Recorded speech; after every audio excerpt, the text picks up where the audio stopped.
구약 1271면 요엘서 2장 12절부터 14절까지 우리 같이 읽겠습니다. 여호와의 말씀에 너희는 이제라도 금식하고 울며 애통하고 마음을 다하여 내게로 돌아오라 하셨나니 너희는 옷을 찢지 말고 마음을 찢고 너희 하나님 여호와께로 돌아올지어다. 그는 은혜로우시며 자비로우시며 노하기를 더디하시며 인애가 크시사 뜻을 돌이켜 재앙을 내리지 아니하시나니 주께서 혹시 마음과 뜻을 돌이키시고 그 뒤에 복을 내리사 너희 하나님 여호와께 소제와 전제를 드리게 하지 아니하실는지 누가 알겠느냐. 아멘. 이 세상에 실패하기를 원해서 실패하는 사람은 아무도 없습니다. 그렇게도 성공하기를 원했고 노력하고 애썼지만 실패하는 겁니다. 또 같은 실패를 반복하기를 바라는 사람은 이 세상에 아무도 없습니다. 그런데 똑같은 실패를 되풀이하는 불행이 우리에게는 아주 번번이 일어난다는 것이죠. 거듭 넘어지고 쓰러지고 같은 잘못을 또 저지르는 겁니다. 이 실패의 악순환으로부터 어떻게 좀 내가 벗어날 수 있을까? 실패의 원인을 아는 것이 사실은 성공의 키라고 생각합니다. 대체적으로 보면 실패의 원인을 어렴풋이라도 본인은 알고 있습니다. 그런데 뭐가 문제냐면 애써 그 원인을 부인하고 싶은 마음들이 우리 마음속에 많이 있다는 것이죠. 우리가 다시 회복되는 가장 좋은 길은 뭐냐면 실패의 원인을 바로 알고 원점으로 돌아가서 다시 시작하는 겁니다. 그런데 온 시간들이 너무 아까워서 지금 이 자리에 그냥 머물러서 계속 애쓰다 보면 언제 운 좋은 날이 오겠지. 그러다가 보니까 우리의 삶이 계속해서 실패를 되풀이합니다. 그래서 우리가 실패의 늪에 빠져서 긴 늪에 빠져서 빠져나오지 못하는 것을 우리가 자주 봅니다. 실패의 원인을 어떤 사람들은 많은 사람들은 환경에 둡니다. 이 경제가 문제가 있어 세상이 그래서 또 저 사람 때문에. 그래서 어떤 사람들은 나 아닌 다른 사람에 대해서 실패의 원인을 자꾸 듭니다. 예를 들면 남자분 중에 자꾸 자기 성격이 나쁜 성격이 있다고 생각하는 분들이 어떤 생각을 하냐면 내가 원래는 그런 사람이 아니었는데 내가 저 여자를 만나는 바람에 내 성격이 이렇게 변해버렸다. 여자분들도 똑같습니다. 내가 저 사람을 남편으로 만나는 바람에 내가 이 지경이 되었다. 그러니까 서로가 서로에게 원망이 있습니다. 심지어는 우리가 때가 돼서 주름살 생기는 거고 때가 돼서 흰머리 생기고 소갈머리 빠지는 건데 너 때문에 그렇게 됐다. 우리가 그렇게 얘기할 때가 얼마나 많이 있습니까? 그런데 이런 사람을 가리켜서 종속인간 또 부속인간 그렇게 표현을 합니다. 나라는 정체성은 없고 환경을 따라서 사람을 따라서 이리저리 자꾸 휩쓸려 다니는데 나는 없습니다. 그런데 지혜로운 사람은 어떤 사람이냐면 모든 원인이 자신에게 있다고 생각하는 사람입니다. 쓰리고 아프고 찢어지는 아픔이 있어도 이 원인을 나 때문이라고 자꾸 그 자리에서 시작하는 것이죠. 심지어는 다른 사람의 잘못까지도 내 잘못이라고 생각을 하는 겁니다. 우리가 흔히 잠시만이라도 내 마음이 편하기 위해서 실패의 원인을 다른 사람에게 돌리는 것을 전문적인 용어로 가인 컴플렉스라고 합니다. 가인 컴플렉스. 창세기에 보면 가인과 아벨이 하나님 앞에 제사를 드립니다.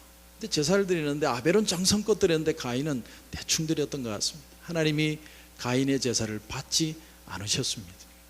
그러면 가인이 빨리 하나님 앞에 회개하고 정성스럽게 하나님 앞에 제사를 드리면 됩니다.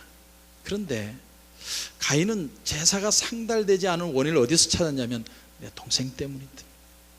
그래서 동생을 시기하고 질투하다가 결국은 살인하는 자리까지 가게 됩니다. 오늘 우리에게도 눈에 보이지 않지만 이런 많은 컴플렉스들이 있습니다. 그런데 이 컴플렉스에 빠지면 빠질수록 이 실패는 계속되고 거듭되고 더 깊은 늪에 빠져서 구제불능자가 되기가 쉽다는 겁니다. 오늘 본문 말씀은 요엘서는 3장밖에 안 되지만 굉장히 강력하게 하나님이 우리를 축복하시고 회복하기를 원하신다는 그런 메시지를 저와 여러분에게 던져줍니다. 그런데 실제로 요엘 선지자가 활동하던 시대 상황이 어떠냐면 전혀 기뻐하거나 즐거워할 만한 상황이 전혀 없습니다. 역사학자들은 대충 추정하기를 그 시대가 블레셋이 유다를 공격했던 여호람 왕 시대, 역사 연대로 보면 BC 약 840년경으로 추정을 합니다. 이런 공격을 받게 될 것이고 블레셋의 엄청난 공격을 받고 난 뒤에 다시 회복되게 될 것이다. 그런 메시지를 오늘 요엘 선지자를 통해서 줍니다. 특별히 그때의 상황이 얼마나 절박하고 얼마나 급박했는가 하는 것을 여러분 우리 한 장 앞을 넘겨서 1장 4절을 보시면 이렇게 표현을 합니다. 1장 4절을 보십시오. 1장 4절에 보니까 팥중이가 남긴 것을 메뚜기가 먹고 메뚜기가 남긴 것을 느치가 먹고 느치가 남긴 것을 황충이 먹었다. 이 말은요 굉장히 철저한 심판을 얘기하는데 여기 팥중이, 메뚜기, 느치, 황충이라는 게 다 같은 단어입니다. 하나 메뚜기를 표현하는 겁니다. 근데 메뚜기를 표현했는데 네 단어로 씁니다. 그래서 까잠, 아르베, 옐렉, 카실 이렇게 네 단어로 씁니다. 팥중이라는 까잠이라는 뜻은 자른다, 벤다 그런 뜻이고, 아르베 그러니까 메뚜기라는 뜻은 굉장히 많은 때다 그런 뜻입니다. 느치라는 말, 옐렉이라는 말은 급하게 갉아먹는다 그런 뜻이고, 이 황충이라는 말, 이 카실이라는 말은 삼킨다 그런 뜻입니다. 그러니까 메뚜기가 와서 한번 갉아먹는 모습을 네 번을 통해서 얘기를 하는 거예요. 왜 하나님이 네 번이나 이렇게 똑같은 생물을 가지고 하나님이 말씀을 하셨느냐, 그만큼 이 심판이 급박하고 반드시 이루어질 것이라는 걸 하나님이 보여주시기 위해서 이렇게 얘기를 하는 거예요. 그래서 오늘 말씀에 다 읽지는 못하지만 뒤에 보면 열매를 내야 될 포도나무, 무화과나무, 석류나무, 대추나무, 사과나무, 밭의 모든 나무들이 다 씨가 말랐어요. 그래서 우리 말에 아주 씨를 말린다는 그런 표현이 있지 않습니까? 오늘 우리가 보는 이 요엘서 3장밖에 안 되는 이 요엘이라는 이름의 뜻은 여호와는 하나님이시다 그런 뜻입니다. 요엘서의 주제를 한마디로 얘기를 하면 뭐냐면 하나님의 마지막 심판의 날이 임박했는데 이스라엘 백성들 너희들이 자신들의 죄악을 깨닫고 하나님께로 다시 돌아오라는 겁니다. 구약에는 많은 메시지들이 돌아오라는 겁니다. 하나님께로 돌아오라. 자, 그래서 이제 한 장을 넘겨서 2장 1절을 보시면 2장 1절에 넘어와 보면 2장 1절에 이런 말씀이 나옵니다. 시온에서 나팔을 불며 나의 거룩한 산에서 경고의 소리를 질러 이 땅 주민들로 다 떨게 할지니 이는 여호와의 날이 이르게 됨이니라. 이제 임박하였으니 여호와의 날이 이르게 되었다. 여러분, 그래서 어떤 신학자는 가르치기를 이 요엘서의 주제는 여호와의 날, 여호와의 심판의 날이다 이렇게 표현을 합니다. 그런데 이 여호와라는 단어가 명사로 쓰일 때하고 형용사로 쓰일 때 뜻이 달라집니다. 명사로 쓰이면 여호와는 하나님이란 뜻인데 여호와의 형용사로 표현이 되면 거대한, 어마어마한 그런 뜻이 됩니다. 그래서 오늘 1절 말씀에 여호와의 날이 이르게 된다 이 말을 형용사적으로 표현을 하면 어마어마한 심판의 날이 오고 있다 그런 뜻입니다. 결코 피할 수 없는 엄청난 심판의 날이 오고 있다는 겁니다. 그런데 그 날이 오기 전에 어떻게 하라는 겁니까? 하나님께서 깨닫고 돌아와야 된다. 오늘 말씀에는 구체적으로 우리가 어떻게 하면 돌아설 수 있는가, 우리가 경제적인 어려움도 당하고 여러 가지 말 못할 고통 속에 있는데 어떻게 하면 하나님 앞에 회복되고 하나님이 이전보다 더 큰 축복으로 우리에게 채우시는 그 은혜를 경험할 수 있는가, 굉장히 중요한 지침을 디테일하게 저와 여러분에게 주고 있습니다. 그래서 오늘 이 요엘서 말씀이 굉장히 중요한 말씀입니다. 오늘 우리의 본문에 다시 한번 보면 12절 13절 말씀을 보니까 이렇게 되어 있습니다. 요엘서 2장 12절 13절에 여호와의 말씀에 너희는 이제라도 금식하고 울며 애통하고 마음을 다하여 내게로 돌아오라 하셨나니 너희는 옷을 찢지 말고 마음을 찢고 너희 하나님 여호와께로 돌아올지어다. 그는 은혜로우며 자비로우시며 노하기를 더디하시며 인애가 크시사 뜻을 돌이켜 재앙을 내리지 아니하시리라. 여러분, 너희는 이제라도, 오늘 12절에 이제라도라는 말을 리빙 바이블에 보니까 while there is time, 아직 시간이 있을 때 이렇게 표현합니다. 여러분, 이 말이 무슨 말일까요? 하나님은 우리를 위하여 시간을 남겨두셨습니다. 하나님은 항상 저와 여러분에게 기회를 주십니다. 우리가 기회를 안 잡으려는 게 문제지, 하나님은 끊임없이 우리를 기회를 주시고 노하기를 더디하시며 용서하기를 즐겨하시고 우리가 돌아오기를 기다리십니다. 그래서 신앙은 여러분 성향입니다. 성향. 그동안 내가 열심히 했기 때문에 내가 며칠 신앙 까먹어도 그것이 유지되겠다. 여러분, 착각입니다. 신앙은 돌아서면 끝입니다. 그러나 내가 아무리 못 살아왔어도 내가 하나님 앞에 다시 돌아서면 그 자리부터 다시 시작하는 거예요. 그래서 신앙은 경향, 성향이라고 표현합니다. 누적되는 게 아닙니다. 하나님께서 오늘 돌아오라는 겁니다. 나는 노하기를 더디하고 용서하기를 즐겨하는 하나님이기 때문에 너희들이 다시 돌아오라는. 그래서 요한일서 1장 9절 말씀에 우리가 잘 아는 말씀, 만일 우리가 우리 죄를 자백하면 그는 미쁘시고 의로우사 우리 죄를 사하시며 우리를 모든 불의에서 깨끗게 하여 주실 것이다. 여러분, 오늘 우리는 이 본문 12절 13절에서 하나님 앞에서 진짜로 우리가 회복될 수 있는 두 가지 방법. 이거 두 것만 잘하면 되는데 두 가지가 어렵습니다.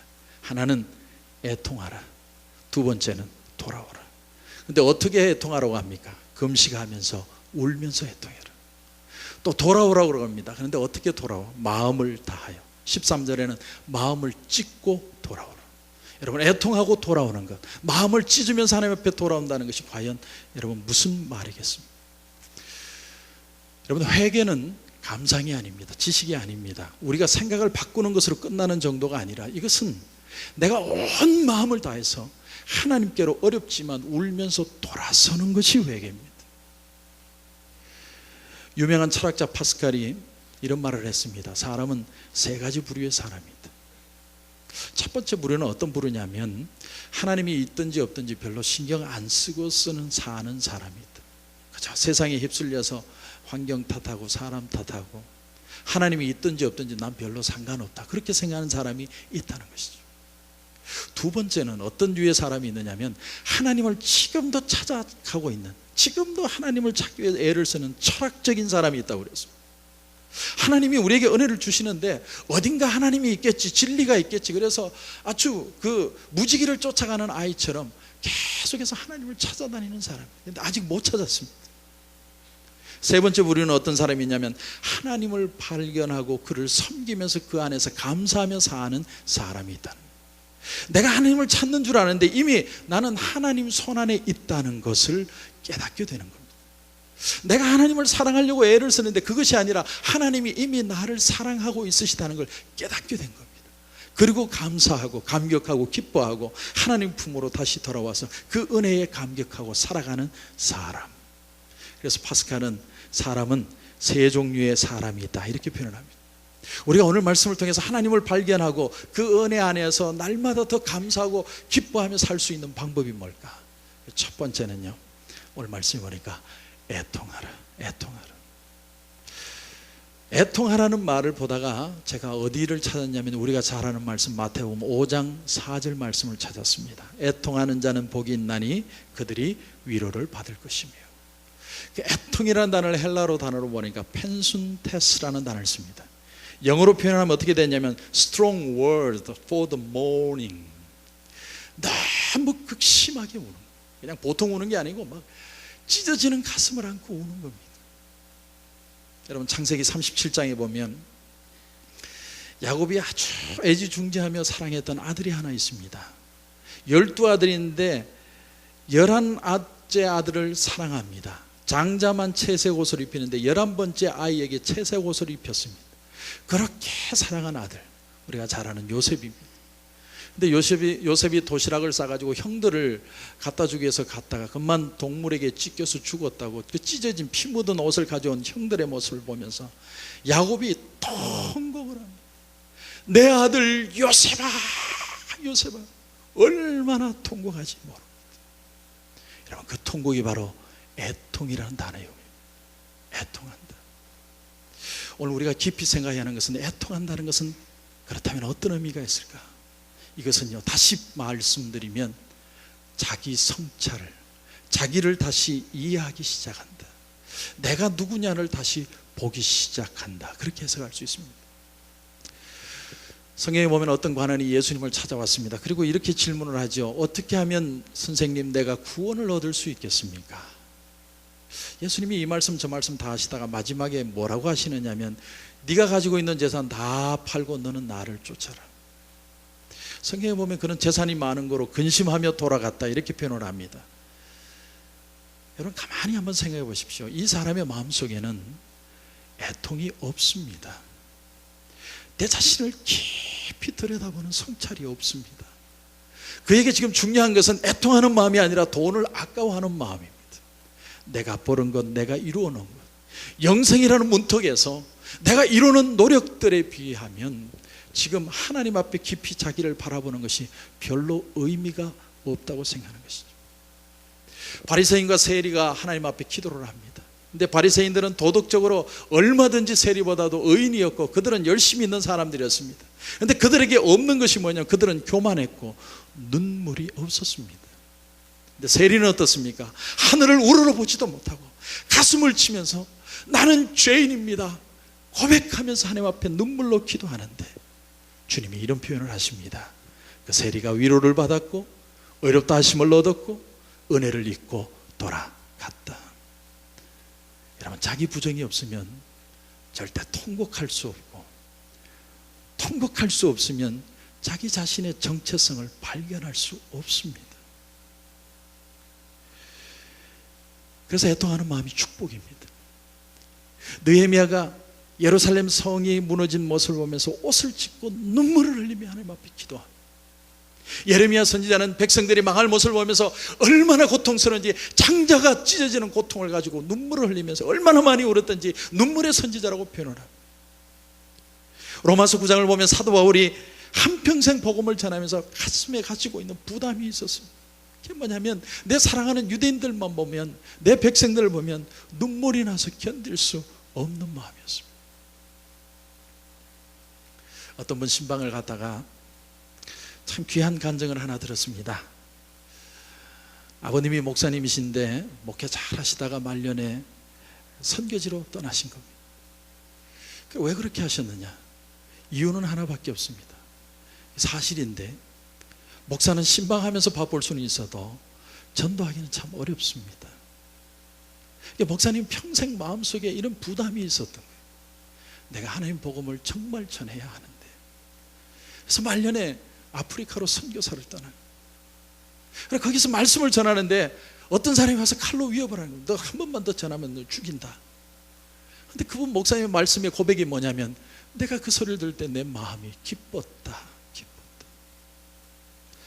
여러분, 이런 갈증, 이런 갈망, 이런 애통, 목사로서 저는 그 얘기를 들으면서 감동도 되었지만 참 부끄러웠습니다. 오늘 1장에 보면 5절부터 쭉 나오는 말이 뭐냐면 포도주를 마시고 취한 자들아 너희들은 깨어서 울어야 된다. 어렸을 때 약혼한 남편을 잃어버린 안타까운 여인처럼 너희들은 울어라 울어. 제사장들에게는 좀 백성들이 싸그리 메뚜기 재앙으로 다 가진 거 다 없어진 그 사실을 보고 슬퍼해야 된다고 얘기를 합니다. 농부들은 밭에 밀과 보리가 없어진 것을 보고 너희들 이제 울어야 된다고 얘기를 합니다. 왜냐하면 당시 이스라엘 백성들은 하나님의 징계로 이런 일이 일어난 것을 깨닫지 못하고 자신의 죄악을 깨닫지 못할 정도로 마음이 강팍했기 때문에 요엘 선지자를 통해서 회개를 촉구하는 겁니다. 여러분, 우리 울어야 됩니다. 정말 미국 땅을 위해서 울 수 있는 마음을 달라고 기도해야 됩니다. 아무리 좋은 경책을 기다려도 그것으로 우리의 마음을 채울 수 있는 게 아닙니다. 가져가시는 분은 하나님이십니다. 다시 줄 수 있는 분도 하나님이십니다. 하나님 앞에 울며 하나님 앞에 돌아오면 하나님이 다시 우리의 애통하는 마음을 통해서 하나님이 축복을 회복시켜 주시는 것입니다. 저와 여러분에게 그런 기도가 일어날 수 있기를 주님의 이름으로 축원합니다. 여러분, 후회와 회개는 다릅니다. 사울왕은 자기 잘못에 대해서 철저하게 후회했습니다. 눈물도 흘렸습니다. 그러나 회개는 없었습니다. 어쩌면 다윗은 이 사울에 비하면 더 큰 죄인이었는데 그는 회개했습니다. 침상이 썩어지도록 하나님 앞에 눈물을 흘리면서 기도했습니다. 여러분, 이걸 알아야 됩니다. 하나님이 못하시는 게 하나 있습니다. 그게 뭐냐면 애통하지 않는 자를 하나님은 위로하실 수가 없습니다. 회개하지 않는 자를 절대로 구원하지 못합니다. 여러분, 하나님의 깊은 위로를 지금 경험하고 계십니까? 오늘 이 시간 나를 들여다보면서 내가 울어야 되는데 울지 못하고 있는 그런 마음이 있지 않습니까? 내 가족을 위해서, 내 이웃을 위해서 울어야 되는데 애통하지 못하는 마음이 있습니까? 오늘 하나님이 요엘을 통해서 저와 여러분에게 도전합니다. 너희들 울어야 돼. 지금은 울어야 되는 시간이에요. 하나님 앞으로 돌아와야 돼. 저와 여러분 속에 이런 결단이 일어날 수 있기를 주님의 이름으로 축원합니다. 두 번째는 요엘 선지자를 통해서 하나님이 주시는 간곡한 메시지. 두 번째는 마음을 다해서 하나님께로 돌아오는. 여러분 13절을 보십시오. 13절에 보니까 너희는 옷을 찢지 말고 마음을 찢고 너희 하나님 여호와께로 돌아올지어다. 그는 은혜로우시며 자비로우시며 노하기를 더디하시며 인애가 크시사 뜻을 돌이켜 재앙을 내리지 아니하시나니. 너희는 마음을 찢고 하나님께로 돌아오라. 유대인들의 특성은요, 큰 슬픔이 오면 자기 옷을 찢고 머리에 티끌을 날리면서 그렇게 슬퍼했습니다. 다윗도 보면 하나님 앞에 회개할 때 옷을 찢고, 나단 선지자가 자기 앞에 와서 그 범죄함을, 바세바의 범죄함을 얘기할 때 옷을 찢고 티끌을 날리면서 하나님 앞에 철저하게 얘기합니다.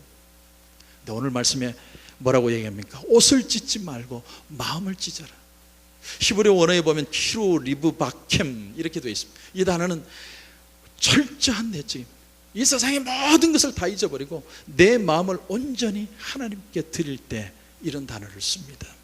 그저 외양의 옷을 찢으면서 신용만 하는 게 아니라 철저하게 하나님 앞에 기도하면서 너희들이 돌아와야 된다. 그래서 저는 이 마음을 찢는다, 마음을 찢는다는 것을 성경에서 가장 잘 표현한 데가 어딜까? 지난주에 곰곰이 생각하다가 묵상하는 가운데 한 본문을 발견했습니다. 그 본문이 어디냐면 빌립보서 2장 1절부터 11절의 말씀입니다. 사도 바울이 예수님을 표현하는데 이렇게 표현을 하는 겁니다. 우리가 마음을 찢고 하나님께 돌아오면 하나님이 회복하시고 축복하시는데 그 마음을 찢는 것을 이 예수님처럼 잘 표현한 사람이 없다는 겁니다. 4단계로 나뉘는데 첫 번째 단계가 뭐냐면 빌립보서 2장 7절에 보니까 이렇게 되어 있습니다. 오히려 자기를 비워 종의 형체를 가지사 사람들과 같이 되셨고. 첫 번째가 뭐냐면 비웠다. 영어로 empty, 헬라어로는 에케노센, 아주 텅 비웠다는 거예요. 원래는 하나님입니다. 예수님은 하나님이고 하나님과 동등된 분인데, 동격이신데 똑같은 대우를 받으실 분인데 그 마음을 싹 다 비우고 나니까 사람이 될 수 있었다는 겁니다. 여러분, 그러니까 다 비우고 나니까 사랑할 수 있게 된 겁니다. 여러분, 진짜 진하게 한번 사랑해 보셨습니까? 진짜 진하게 사랑하면 사람은 바보가 됩니다. 아무리 똑똑한 사람도 정말 사랑해 보십시오. 분수가 되고요, 그 사람 해달라는 대로 다 해줍니다. 그게 사랑입니다. 일본의 어느 화가가 예수님에 대한 초상을 그렸는데 그 초상의 제목이 뭐냐면 바보 예수입니다. 바보 예수. 예수님이 얼마나 바보 같으신지, 예수님이 너무 사랑하고 너무 고생을 해서 입술이 쫄쫄 마르고, 또 너무 가슴에 있는 사랑을 듬뿍 주어서 불쌍한 사람들 줘서 갈비뼈가 앙상하고, 그리고 눈에 사람들을 불쌍히 여기는 눈을 가시고 눈에서 진물이 찔찔 나는 바보 예수를 그린 겁니다. 바보 예수. 여러분, 내 마음을 찢는다는 첫 번째 의미가 뭐냐면 내 마음을 비운다는 겁니다. 비운다. 여러분의 마음을 비울 수 있습니까? 이 첫 번째 이유입니다. 두 번째는 빌립보서 2장 7절에 보니까 이런 말씀이 나옵니다. 오히려 자기를 비워 종의 형체를 가지사 사람들과 같이 되셨고. 두 번째는 찢는다는 의미는 게노메노스, becoming입니다. 뭐뭐 같이 되다, 비워서 사람처럼 되다, 죄인처럼 되었다, 그런 뜻입니다. 예수님의 별명이 참 많습니다. 죄인의 친구라고 그러고 또 세속주의자라고 그러고 먹고 마시기를 탐하는 사람이에요. 그런데 그런 별명을 들어서까지 죄인들과 같이 되신 분이 주님이라는 거예요. 내 마음을 찢는다는 게 뭐냐면 어제의 내가 변해서 오늘 그 사람을 위하여, 하나님을 위하여 하나님의 고통과 같이 되었다, 그런 뜻입니다. 샌프란시스코에서 있었던 일입니다. 실화입니다. 샌프란시스코가 기후가 좋으니까 에이즈 환자들이 참 많이 모여서 합니다. 근데 어느 부인이 닥터입니다. 의사인데 열심히 닥터 일에 분주하고 바쁘게 돌아다니다 보니까 남편은 밖으로 나돌고 나돌다가 그만 잘못되어 가지고 타락해서는 마지막에 에이즈 환자가 됐습니다. 몸이 이제 썩어갑니다. 아내는 이 사실을 알고 나서 깊이 고민하다가 어느 날 남편 앞에 와서 남편 앞에 무릎을 꿇었습니다. 당신을 사랑하면서도 어쩌다가 내일이 너무 분주하다는 이유만으로 당신에게 신경 쓰지 못하고 아내로서 챙겨주지 못해서 당신이 지금 에이즈 환자가 됐는데, 당신이 에이즈 환자가 된 건 내 책임입니다. 그래서 이대로 당신이 죽으면, 당신 죽고 나서 내가 사는 것이 어떻게 내가 이 죄인의 모습으로 내가 살아갈 수 있겠습니까? 그러지 말고 우리 같이 에이즈 걸려서 같이 죽읍시다. 그때부터 이 부부가 다시 신방을 꾸미고 오랫동안 헤어졌던 사이인데 다시 부부 생활을 하고 아주 뜨겁게 사랑합니다. 근데 이상하고 놀라운 사실은요, 이 부인이 에이즈가 걸리지가 않는 거예요. 그 남편도 소생을 했습니다. 의학적으로 가능하답니다. 너무 뜨거운 사랑, 너무 강력한 사랑 앞에 에이즈도 그들을 넘어설 수 없었다는 거예요. 왜? 진짜 사랑이었기 때문에. 여러분, 이것이 마음을 찢는, 내가 저 사람이 되는 마음을 비우는 진짜 내용이라는 겁니다. 비판도 아니고 설교도 아니고 책임을 묻는 것도 아닙니다. 같이 그냥 되는 거예요. 죄인을 사랑한다면 그냥 죄인같이 되는 거예요. 하나님의 품으로 돌아오는 말은 네가 하나님의 아픔같이 되라. 하나님이 그것이 우리의 마음을 찢고 하나님 앞에 돌아오는 두 번째 방법이에요. 세 번째가 뭐냐면 빌립보서 2장 8절에 보면 사람의 모양으로 나타나서 자기를 낮추시고 죽기까지 복종하셨으니 곧 십자가에 죽으심이라. 주님이 말씀에 죽기까지 복종했기 때문에 십자가를 졌다는 거예요. 철저하게 순종하는 거예요. 여러분, 하나님의 말씀에 한번 철저하게 순종해 보신 적이 있습니까? 철저하게 순종하면 반드시 기적이 일어납니다. 왜 기적이 일어나지 않느냐? 철저하게 순종하지 않기 때문에. 잘 가다가 딴 데로 빠집니다. 오늘 예수님이 복종 안 해도 되는 분인데 복종을 했습니다. 철저하게 복종을 했고 거기에 진짜 겸손이 있었고 마음을 찢는 깊이가 있었다. 내가 죽더라도 하나님의 말씀에 복종한다는 이 자세, 이게 마음을 찢는 거예요. 자, 그래서 네 번째는 이제 하나님께서 어떻게 하시느냐. 빌립보서 2장 9절에 보니까 이름으로 하나님이 그를 지극히 높여 모든 이름 위에 뛰어난 이름을 주셨다. 하나님께서 그 찢어진 마음을 가진 예수님을 이렇게 세우시는데 하늘 위에도 하늘 아래에도 그보다 높으신 분이 없도록 예수님 발 아래 다 무릎을 꿇게 만드셨다는 거예요. 여러분, 이것이 하나님의 진짜 회복입니다. 내가 나를 높이는 게 아닙니다. 나를 알아달라고 다니는 게 아니라 나는 철저하게 비우고 철저하게 저 사람처럼 되고 철저하게 순종했더니 하나님이 나를 높여주시는데 회복하고 축복하는 역사가 흘러 넘치도록 하나님이 만들어 주셨다는 겁니다. 저는 저와 여러분에게 이 말씀이 도전이 될 수 있기를 주님의 이름으로 축원합니다. 자, 여러분 한번 오늘 말씀의 2장 23절부터 한번 보십시오. 하나님의 회복이 나오는데 엄청난 회복이 나옵니다. 이 말씀을 묵상하다 저도 많이 도전을 받았는데 2장 23절 너희들이 마음을 비우고 마음을 찢고 애통하는 마음으로 돌아오면 내가 너희들에게 이런 축복을 주리라.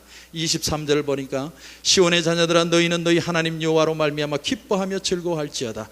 그가 너희를 위하여 비를 내리시되 이른 비를 너희에게 적당하게 주시리니 이른 비와 늦은 비가 예전과 같을 것이니라. 여러분, 사업을 해도 무슨 일을 해도 타이밍이 얼마나 중요합니까? 하나님께서 타이밍에 딱 맞는 비를 주어서 너희들에게 복이 되도록 만들어 주시겠다는 겁니다. 24절에 보니까 마당에는 밀이 가득하고 독에는 새 포도주와 기쁨이 넘치리로다. 여러분, 우리가 회복되는데요, 하나님이 적당하게 회복하는 게 아니라 넘치도록 축복해서 회복해 주시겠다는 겁니다. 25절에 보니까 내가 전에 너에게 보낸 큰 군대 곧 메뚜기와 너치와 황충과 팥중이가 먹은 횟수대로 너에게 갚아주리. 하나님이 갚아주는데 그냥 갚아주는 게 아니라 그 해로 따져서 손해본 것을 다 따져서 디테일하게 하나님이 갚아주시겠다는 겁니다. 그리고 26절에 보니까 너희는 먹되 풍족히 먹고 너희에게 놀라운 일을 행하신 너희 하나님 여호와의 이름을 찬송할 것이라. 내 백성이 영원히 수치를 당하지 아니하리로다. 내가 너희들을 높이겠는데 얼마나 높였는지 어떤 누구도 너희를 수치하지 못하도록 부끄럽게 하지 못하도록 내가 너희를 높여주겠다는 겁니다. 그래서 요엘서 2장 27절이 결론적으로 나옵니다. 그런즉 내가 이스라엘 가운데 있어 너희 하나님 여호와가 되고 다른 이가 없는 줄을 너희가 알 것이라. 내 백성이 영원히 수치를 당하지 아니하리로다. 할렐루야. 바로 이것입니다. 하나님이 우리의 하나님이 되어 주시겠다는, 진짜 축복이 뭐냐면 하나님이 나의 하나님이 되어 주신다. 이 어마어마한 축복도 대단하지만 하나님이 내 편이 되어 주셔서 일평생을 나와 동행하셔서 너를 부끄럽지 않도록 만들어 주시겠다는 거예요. 여러분, 이것이 우리에게 주는 도전입니다. 언젠가 제가 출애굽기서를 읽다가 참 재미있는 사실을 하나 발견했습니다. 모세가 이스라엘을 구출하기 위해서 바로왕 앞에서 10가지 재앙을 이제 하나님께서 이렇게 주셔서 기적을 일으키는데, 출애굽기 8장에 보면 그 개구리 재앙이 나옵니다. 개구리 재앙이 나오니까 개구리들이 하도 들끓으니까 바로가 모세를 급하게 불렀습니다. 재앙을 좀 떠나게 해달라. 근데 모세가 참 재밌는 질문을 했고 바로가 재밌는 답을 했습니다. 모세가 어떻게 질문을 하냐면, 언제 이 개구리 떼를 다 치워버릴까요? 그런 말을 할 필요 없잖아요. 그런데 바로가 대답을 또 재밌게 합니다. 내일이니라, 내일이니라. 아니, 지금 죽게 됐는데 왜 내일 따지? 저 같으면 right now, 지금 내가 지금 회복되기를 원합니다. 지금 내가 새로워지기를 원합니다. 지금 나에게 회복이, 축복이 넘치도록 해달라고 그렇게 원해야 되는데, 내일이니라, 내일이니라. 여러분, 변화라는 것은 지금 일어나야 됩니다. 여러분, 내일 아침 새벽부터 내가 특별 새벽기도 하겠다, 소용없습니다. 지금 이 시간에 하나님 앞에 무릎을 꿇으시고 기도해야 됩니다. 하나님, 내가 울게 해 주시옵소서. 나를 위해서, 내 가정을 위해서, 내 비즈니스를 위해서 다시 하나님 앞에 울면서 나옵니다. 하나님이 약속하신 이 엄청난 축복의 역사가 다시 내게 돌아오게 하여 주시옵소서. 우리의 마음을 비우고 내가 철저하게 저 사람처럼 되고 내가 철저하게 하나님 앞에 무릎 꿇을 때, 순종할 때 하나님은 우리를 회복시켜 주실 것입니다. 그런 놀라운 역사가 저와 여러분 삶 가운데 일어나기를 주님의 이름으로 축원합니다.